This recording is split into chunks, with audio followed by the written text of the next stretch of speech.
Well, good evening, ladies and gentlemen, and welcome to the very first pre-show talk of the 60th anniversary season of our beloved CFT.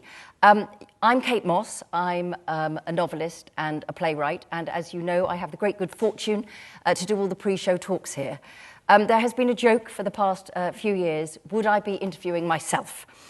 Because this is also my debut play. And it has been an extraordinary experience. But I am not interviewing myself. I am interviewing my amazing director, Róisín McBrinn, and we have come on a very extraordinary journey together.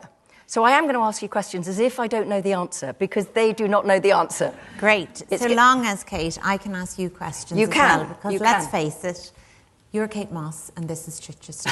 So let's ensure that we hear a lot from you as well. We do. Well, so we're, before we start, and then before the lights, house lights could maybe go down a little bit, who has already seen the play? Who's come in?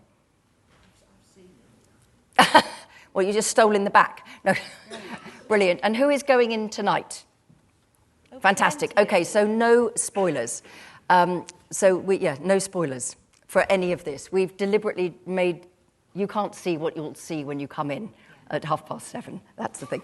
So I'm going to briefly start, because many of you have asked how the play came about, which is that Daniel Evans, of course, the artistic director here, when he first arrived, he came to have supper with my husband and I, and we were just chatting, and it was all wonderful. And then he suddenly put his hand into his bag, and he pulled out a novel, put it on the table, and he said, I want you to do this for me. And it was The Taxidermist daughter, obviously. And I said, well, I've never written a full-length play before. And he said, that's fine, but this should be a play that should happen here, because it's set in 1912 in Fishbourne and Chichester and Appledram.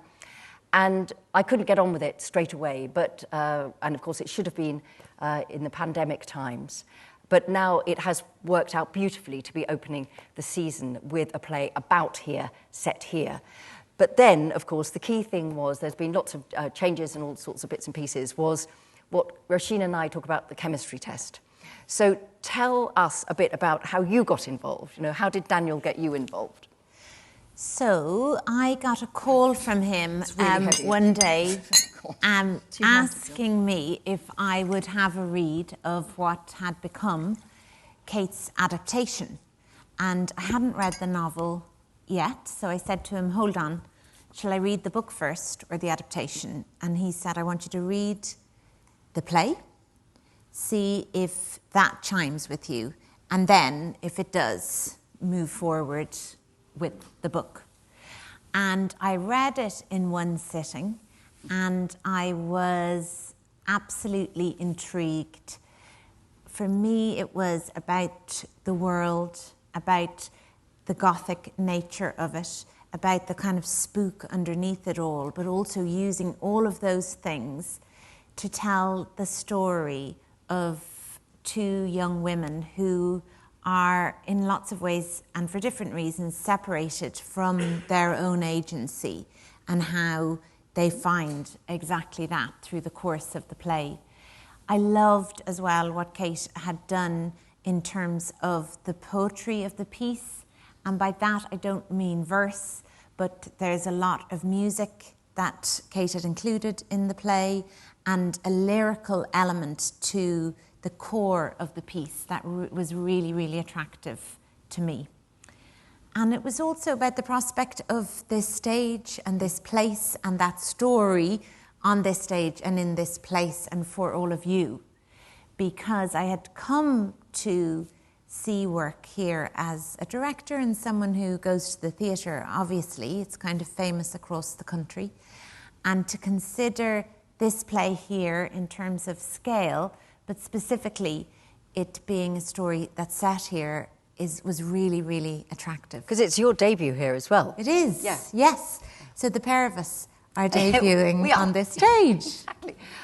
So one of the things that was an enormous decision, obviously, was how to put a novel that is very interior in some ways and very Gothic and bloody in almost all the ways, onto the stage.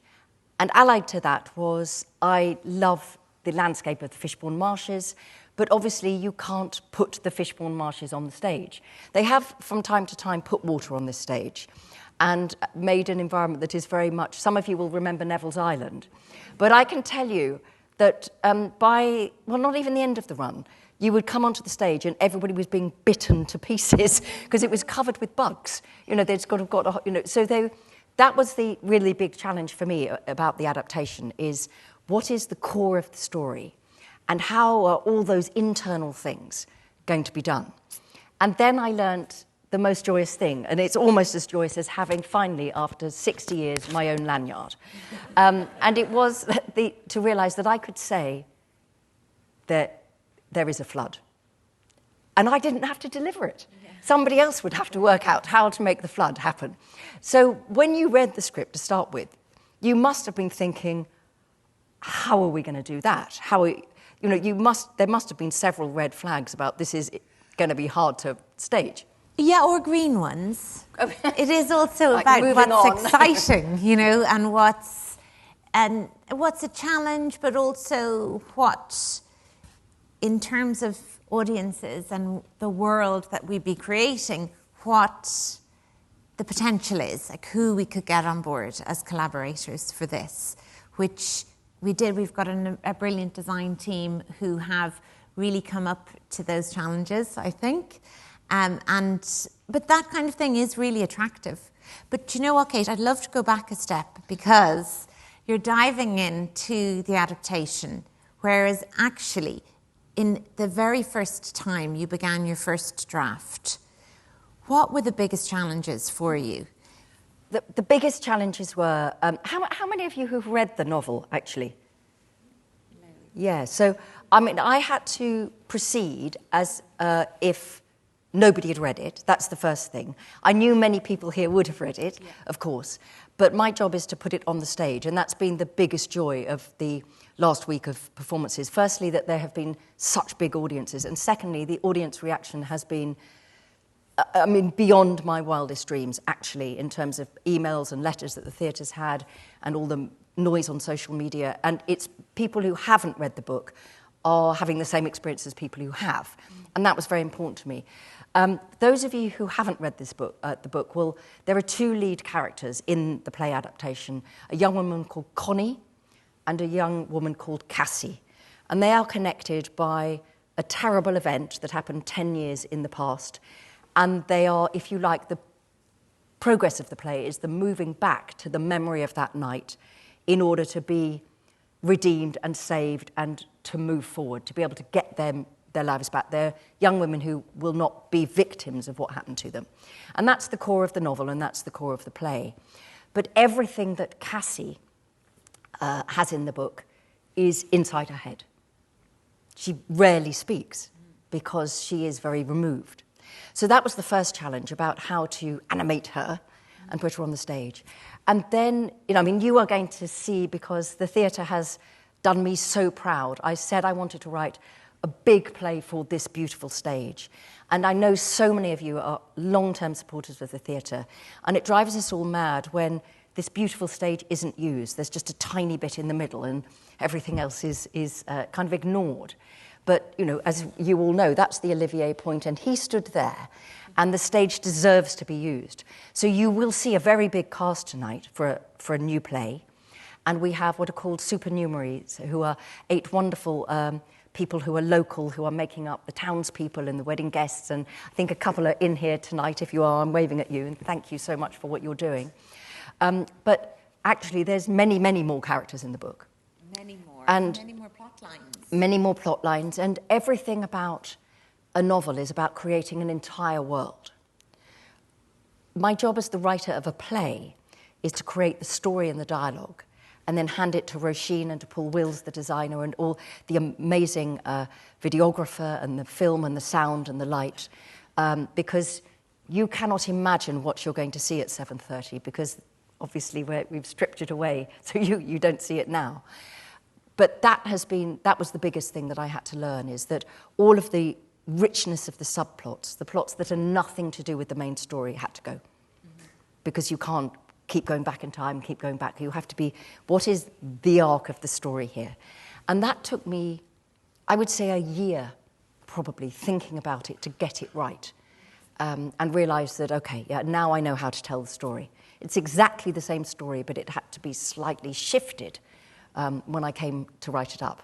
And many of the characters that I very much love, anybody who's a Chichesterian will, know the famous Joe Farrow, who was the man who had the pie oven, who stood at the cross. And the pie oven is in the wonderful Chichester Novium Museum. And there are a lot of local names that are in the book because I care about local history. And much of that has to go, of course, because it gets in the way of the tension. And the other and final thing was, it is a story of revenge. One newspaper described it as Mill on the Floss meets The Birds meets Medea. And that is a really good description, and that is what you're about to get. But in revenge tragedy, it's sometimes they're very long. Looking at you, Hamlet. Now, Hamlet obviously is by a genius, so that is fine. But partly the reason Hamlet's long is because he's the wrong person doing revenge. He's not the person with agency to do that. Whereas what I decided to do was that if it was going to be a very intense experience in the theatre, and it is, then actually it needed to be really taut. So, the first act is just under an hour, the second act is an hour, and it just builds to a crescendo and a crescendo and a crescendo. And one of the things that has been delightful for Róisín and I is to sit in an audience of 900 people in the second act, and you could hear a pin drop, couldn't you?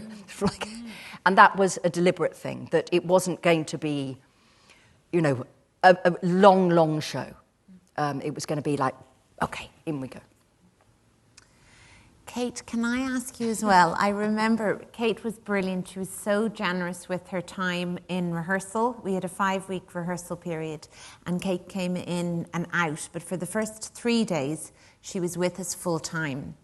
And after about a day and a half, I pulled her aside and said, Kate, it's okay to say to the actors, I'm not sure, because if you imagine, we've got a cast of 12 who are asking the most in-depth questions about their single character, the intention of one person amongst the many, really.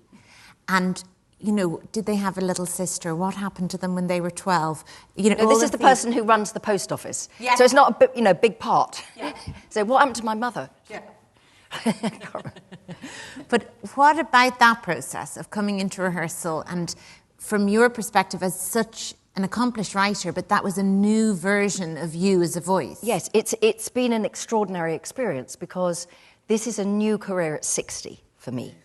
And I can honestly say I have never had an experience like it. It has been extraordinary, and I will weep on the 30th of April when it's over. But then I will get back to writing a new play. So I can have the experience again. It has been so much more intense than publishing a novel, actually. Because within novel writing, as I said, it's all on me, but also it only goes out into the world when it's ready.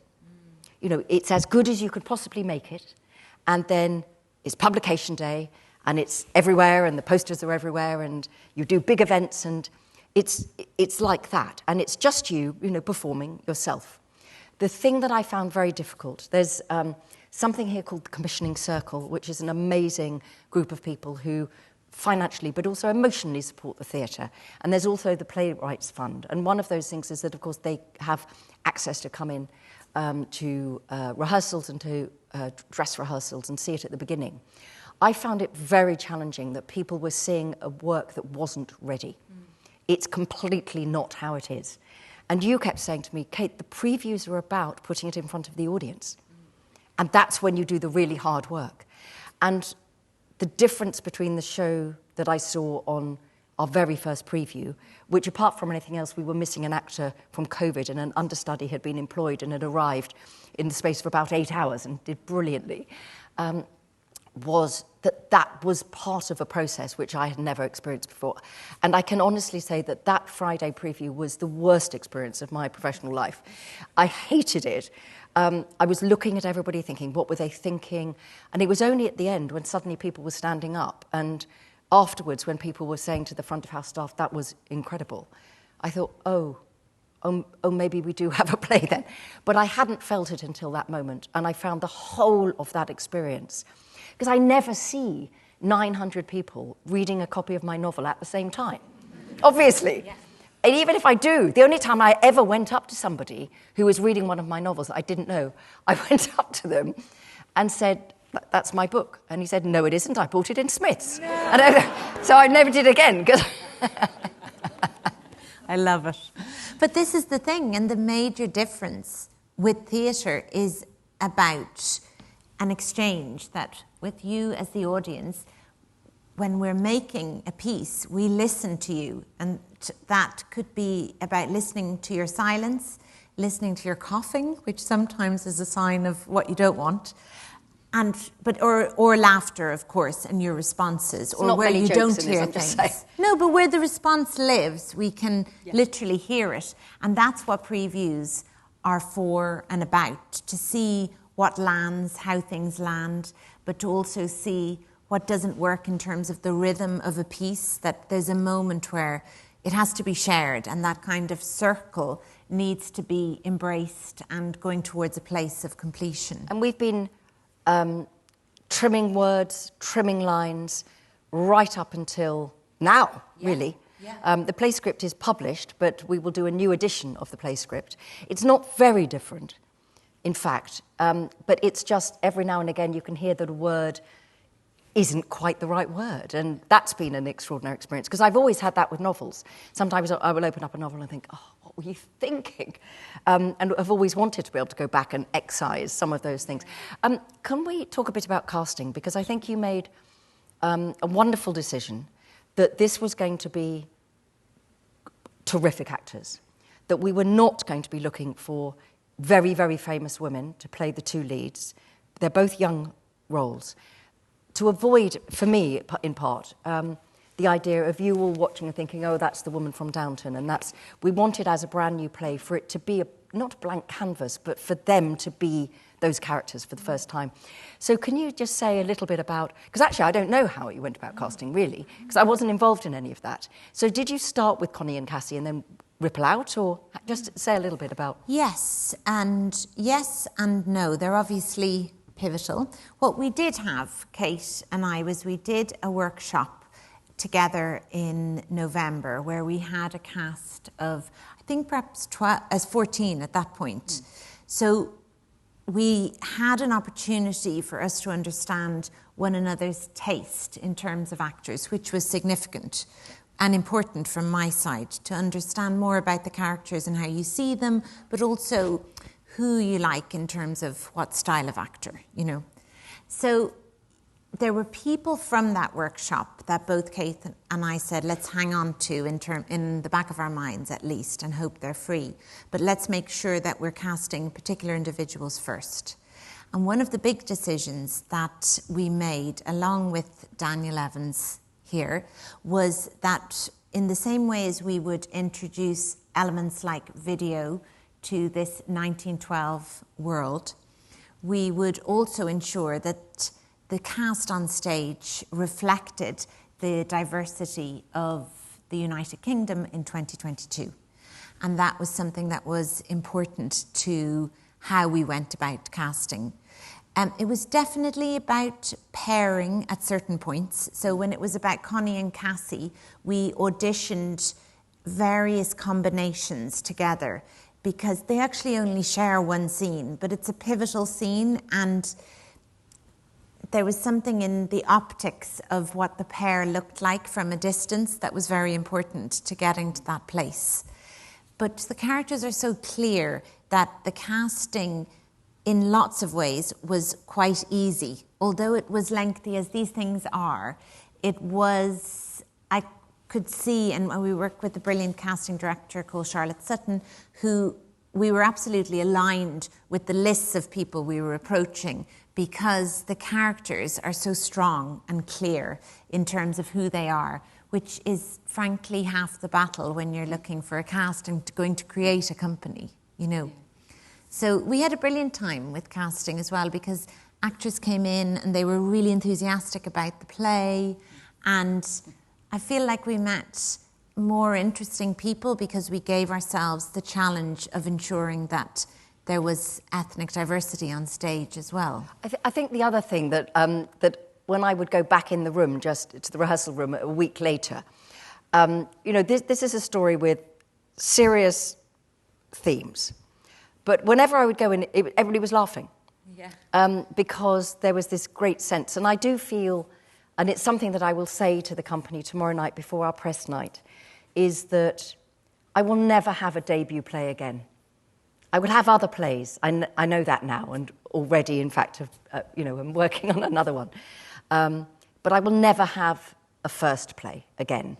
And I feel very grateful to the company for being just such a lovely group of people who also, as you all know, I'm, basically work for the tourist board, have fallen in love with chai. And I really wanted them to fall in love with chai as well. One of the things, before we start taking some audience questions, because I know there will be some, the decision about design. Once the play was up on its feet, particularly on social media, there's been a huge amount. People have been saying, talking about the design, about the set. There are a couple of special effects that people are saying, we've never seen anything like it. And that's been wonderful for us to get that. But how do you, as the director, decide to not go full period, for example? Because the way that I've written it, when I first saw the set, it was, I was half expecting a sort of crumbling Hammer House of Horror and, a big old house and it would be falling. So can you just explain a little bit about how you decided to go for the design options and the technology options that you did? Because it's a very technically dazzling show, isn't it? Well, it all came from, as ever, the script. And within the script, there are various demands, including the need to be really agile in terms of space. This is a play that has multiple locations, that goes from interior to exterior, that jumps about. And it's part of what makes it dynamic. It's part of what brings the piece forward in terms of the thriller element that's intrinsic to it. But it is also something that led the choice of design, because we wanted to make sure that that same dynamism and flexibility was reflected in the set that we created. So the core of that is, and you'll see these boxes that come up and down, and of course reflect the core of the story, which is, includes the notion of taxidermy. So the idea of encasing and locking and hiding, in some ways, secrets, because that's really what is happening in the play, is that they are being unearthed and unlocked and rediscovered.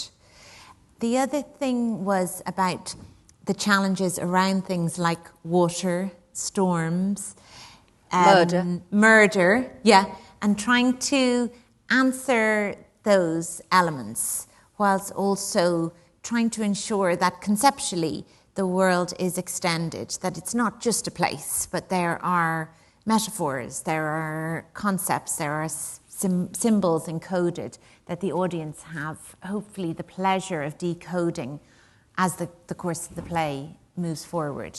So Paul Wills, who is our designer, who did First Light here and Lear, I think, as well. Yes. Or maybe Taken at Midnight. He's worked in the Minerva before. Is that the one with he did one on this stage with the elephant? No. He did one that he loved. Yeah, but anyway. That's another one. That was another one. Yes, a long Do you know time what ago. I mean? Yeah. And he came up with some brilliant ideas that then he and I pull apart and interrogate. But one of the things early on, so I forgot, along with this challenge of multiple locations, is at this big part of the story is that Connie is experiencing these recovered memories. And in the book, most of you may remember that she has these kind of petit mal moments where she leaves the world and kind of has a flash. Whereas what Kate did in the adaptation was bring them the other way, to dramatise them. And the challenge of how that worked was answered for us when we hit upon the idea of using video as a means of getting into her mind, basically. But then the thought of having a video designer and working in collaboration with someone who could do that work suddenly opened up loads of the other questions and challenges of the design of the play, including a storm, some rain, and the weather elements and the question of change within a space. So I'm delighted with what we've come up with, but also that's part of the fun. You see, I really mean that when you say about these red flags. They really are green flags about going, it's rare that you get to do that in a contemporary play. A play set in one place for a whole 2.5 hours. That's probably a living room. Let's be honest. Whereas actually, this is the fun stuff. This is not a drawing room comedy. That is absolutely right. No, and I mean, I think also one of the things, and of course it's enormously thanks to the shy audience anyway, is it's a really big decision for an artistic director to put a new play to open a season, because that's hard. People go to plays they've seen before. So the fact that, I mean, actually, you're in this is a small audience this evening, because bank holidays at CFT are always small, but it's been extraordinary, the support from people of Chichester and the theatre goers. So that has been, again, an amazing experience for me. So let's have some of your...